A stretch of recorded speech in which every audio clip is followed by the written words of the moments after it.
High friends, welcome back to our YouTube channel. आजच्या व्हिडिओमध्ये आपण धरमनाथ बीच याविषयी संपूर्ण माहिती पाहणार आहोत, त्यामुळे व्हिडिओ स्किप न करता संपूर्ण पहा।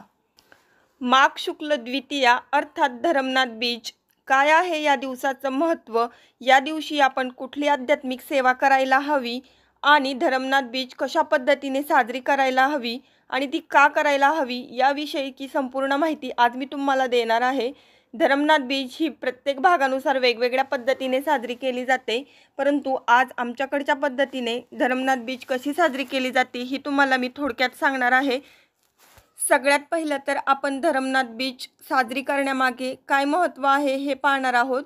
तर असे मान्यता आहे की धरमनाथ बीच जर आपण साजरी केली तर आपल्या घरामध्ये कुठल्याही प्रकारचे दुःख, दारिद्र्य, आजारपण येणार नाही। म्हणजेच काय तर आपल्याला एक सुखी, समाधानी आणि संपन्न असे आयुष्य लाभेल आणि प्रत्यक्ष लक्ष्मी माता त्याच्या घरात वास करेल आणि म्हणूनच खूप सारे लोक ही धरमनाथ बीच मोठ्या उत्साहाने साजरी करतात।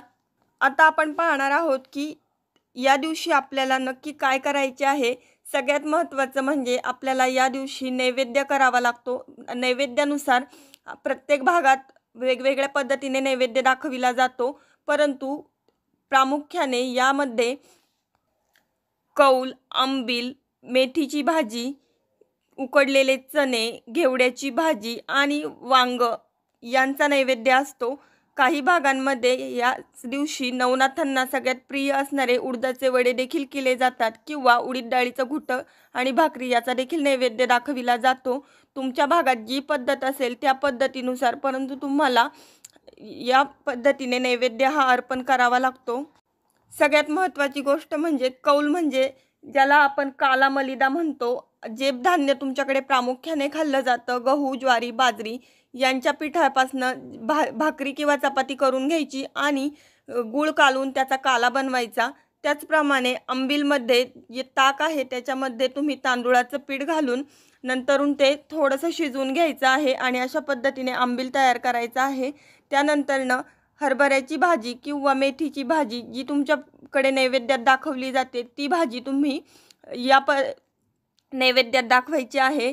त्याचप्रमाणे जे काळे चणे असतात ते रात्रभर भिजवून दुसऱ्या दिवशी मीठ आणि तेलात परतून घ्यायचे आहे आणि वांग्याची सुक्के वांगे हे ठेवताना संपूर्ण ठेवायचे आहे, त्याचे कुठल्याही प्रकारचे काप करायचे नाही आणि घेवड्याची किंवा वालाची भाजी केली जाते। काही ठिकाणी याच नैवेद्यावरती वरण भात देखील ठेवला जातो आणि तुपाची धार सोडली जाते आणि काही ठिकाणी पाटवड्या बनविल्या जातात, म्हणजे बेसन पिठाच्या ज्या थापीव वड्या असतात त्या देखील ठेवल्या जातात। हे सगळे जे पदार्थ आहेत ते तुम्ही संध्याकाळी 6च्या अगोदरच बनवून घ्यायचे आहे, कारण हा नैवेद्य म्हणजेच जे ठम पाजळणे म्हणतो, ही जी सेवा आहे ती तुम्हाला 6 ते 7 या वेळेस करायची असते। म्हणजेच काय तर तुम्हाला आधी ही सगळी पूर्वतयारी करावी लागेल आणि त्यानंतर ज्यावेळेस तुम्हाला नैवेद्य ठेवायचा आणि ठम पाजळायचा आहे, ठम पाजळायचा म्हणजे नक्की काय करायचं तर 4 छोटे आणि 1 मोठा या पद्धतीने 5 दिवे केले जातात आणि या दिव्यांमध्ये जो मोठा दिवा आहे तो पेटवला जातो, म्हणजेच पाजळला जातो। त्यासाठी ज्वारीचं जी काडी येते, ज्याला सरकाळं म्हटलं जातं, त्याला कापूस गुंडाळला जातो आणि तो पाजळला जातो आणि त्यानंतरनं ते जे काडी आहे ती तुम्हाला आंबीलमध्ये बुडवावी लागते।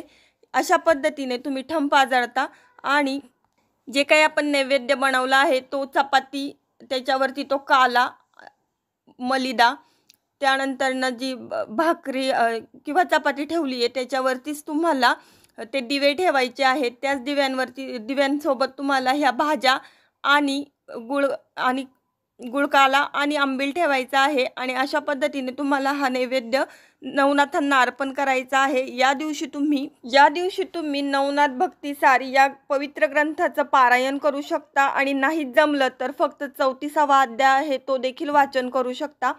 त्यानंतरनं सगळ्यात महत्त्वाचं म्हणजे या दिवशी तुम्हाला ओम श्री चैतन्य गोरक्षाय नमः हा अखंड जप करायचा आहे, जितकं पॉसिबल होईल तितका, परंतु ओम श्री चैतन्य गोरक्षाय नमः या जपाचा तुम्हाला मनन करायचे आहे। आता सगळ्यात महत्त्वाची गोष्ट म्हणजे जे काही आपण ही सेवा करणार आहोत, त्यात अशी मान्यता आहे की जो ठम पाजळायचा असतो ती जी व्यक्ती आहे, तो जो अधिकार आहे तो म्हणजे असा की त्या व्यक्तीला वडील नसले पाहिजेत. याविषयीची जी छोटीशी कथा आहे ती आपण नेक्स्ट व्हिडिओमध्ये डिस्कस करणार आहोत. म्हणजेच काय, तर थंब पाजळण्यासाठी ज्या व्यक्ती लागतात त्यांना जे वडिलांची छत्रछाया आहे ती नसते, त्यांना हा अधिकार असतो. आणि काय आहे यामागचं रहस्य हे आपण नेक्स्ट व्हिडिओमध्ये पाहणार आहोत. त्याचप्रमाणे जर तुम्हाला नाथ संप्रदायाची दीक्षा घ्यायची असेल तर याच दिवशी गुरु तुम्हाला दीक्षा देतात. म्हणजे जो कानचिर हा विधी आहे तो पूर्ण केला जातो. यामध्ये मग तुमच्या कानामध्ये बाळी घालणं असेल, भगवे वस्त्र लेणं असेल किंवा ज्या रुद्राक्षाच्या माळा असतात त्या अंगावर परिधान करायच्या असतील, यासारखे विधी या दिवशी पूर्ण केले जातात. आणि पहिली भिक्षा ही तुम्हाला तुमच्या आईकडनं घ्यावी लागते. त्यानंतरनं 4 घरे फिरून तुम्हाला भिक्षा मागावी लागते आणि त्या जी जमवलेली भिक्षा आहे तिचे 3 हिस्से करून पहिला हिस्सा स्वतःसाठी, दुसरा हिस्सा गायीसाठी आणि तिसरा जो हिस्सा आहे तो इतरांना वाटण्यासाठी द्यायचा आहे. त्याचप्रमाणे सांसारिक जीवनामध्ये राहून तुम्हाला परमार्थ कसा साधायचा हे या संप्रदायाची शिकवण तुम्हाला गुरुकडनं मिळते. आमचा आजचा व्हिडिओ तुम्हाला थोडा जरी माहितीपूर्ण आणि महत्त्वपूर्ण असा वाटला तर व्हिडिओला जास्तीत जास्त लाईक आणि चॅनलला सबस्क्राईब करायला विसरू नका.